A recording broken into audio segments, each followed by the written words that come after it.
लद्दाख जल रहा है। जहां एक तरफ लद्दाख आग की लपटों में जल रहा है, वहीं दूसरी तरफ सोनम वांगचुक को झूठे केस में फंसाकर अरेस्ट कर लिया गया। सोनम वांगचुक के खिलाफ जब सरकार को कोई पुख्ता सबूत नहीं मिले तो उन्होंने 3 इडियट मूवी को ही बदनाम कर दिया। सोनम वांगचुक गांधी जी के मार्ग पर चलते थे और ये शायद उनकी सबसे बड़ी भूल थी। ये बात है 26 सितंबर 2025 की, जब सोनम वांगचुक के घर पर पुलिस घुस जाती है बिना किसी कोर्ट ऑर्डर के और उनके घर की छानबीन करने लगती है और उन्हें अरेस्ट कर लेती है। और अरेस्ट करती भी है तो करती है NSA रूल के थ्रू, जिसका मतलब होता है नेशनल सिक्योरिटी एक्ट। और यहीं पर सरकार का झूठ पकड़ा जाता है, क्योंकि सरकार ने जब ये रूल दिया था तो उन्होंने साफ साफ बताया था कि ये रूल सिर्फ आतंकवादियों के लिए यूज किया जाएगा। तो दोस्तों, सवाल अब ये है कि क्या गांधी जी के मार्ग पर चलने वाला व्यक्ति आतंकवादी है? लद्दाख में ये प्रोटेस्ट 4-5 सालों से चल रहा है और तब ये प्रोटेस्ट इतना हाईलाइट नहीं हुआ, लेकिन आज जब लद्दाख को मीडिया की जरूरत है तब मीडिया को ये प्रोटेस्ट नहीं दिख रहा है, और आज जब थोड़ा सा वायलेंस हो गया तब मीडिया को ये सारी चीजें दिख गई।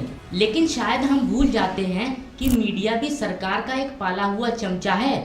वो कहेगा तभी वो भौंकेगा और वो कहेगा तभी वो काटेगा, वरना तो ये मीडिया यही दिखाती रहेगी कि आज वो टीम जीती, आज ये टीम जीती। लेकिन जैसे ही थोड़ा वायलेंस हुआ, मीडिया वाले जाग गए और बोले कि भैया अब तो TRP मिलेगी, अब तो हमें प्रोटेस्टर्स को बदनाम करने का मौका मिलेगा। दोस्तों, पहला प्रोटेस्ट शुरू हुआ सितंबर 2020 में और फिर सरकार ने इसको बंद कराने के लिए चाल चली और अमित शाह को आगे किया और कहा कि आप हमारे पास आइए, हम बैठकर बात करते हैं, आप इस प्रोटेस्ट को यहीं बंद कर दीजिए। लेकिन फिर कुछ नहीं हुआ। फिर प्रोटेस्ट हुआ नवंबर 2022 में और फाइनली फिर प्रोटेस्ट हुआ 2023 में, जिसमें सोनम वांगचुक जो हैं वो हाईलाइट हो गए।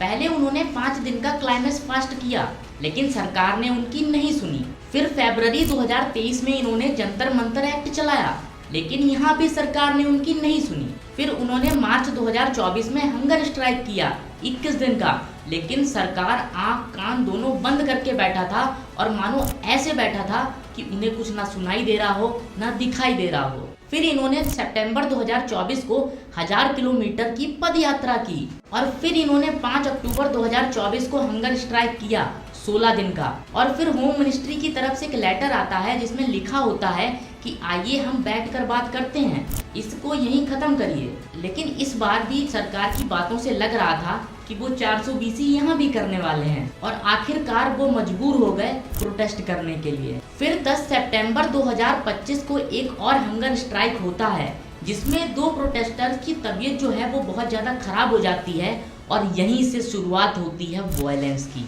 लोगों का गुस्सा अपनी चरम सीमा पार कर चुका था और इसको काबू करना काफी मुश्किल हो चुका था। दोस्तों, लद्दाख में सिर्फ 1 बजे से प्रोटेस्ट हो रहा है। उनकी मांगे हैं कि उन्हें 6th शेड्यूल में ही रखा जाए। ये शेड्यूल आर्टिकल 244 के तहत दिया गया था, जिसमें जनजातीय क्षेत्रों में जिला परिषदों ADCS का गठन करती है, जिन्हें कुछ न्यायिक और वित्तीय शक्तियां दी जाती हैं। इन परिषदों को जन, भूमि और जल मार्ग जैसे विषयों पर कानून बनाने का अधिकार होता है। लेकिन प्रोटेस्ट करने वाले लीडर सोनम वांगचुक को सरकार ने जेल में डाल दिया और सोचा अगर इनको जेल में डाल देंगे तो ये प्रोटेस्ट यहीं हल्का हो जाएगा। लेकिन वो पलड़ा उन्हीं पर भारी हो गया। अब ये प्रोटेस्ट और ज्यादा भयंकर रूप ले चुका है। और दोस्तों, शेयर करिए इस वीडियो को, क्योंकि अगर आज आपने सच्चाई और अच्छाई का साथ नहीं दिया तो आने वाले समय में ये भ्रष्ट नेता देश को नोच कर खा जाएंगे।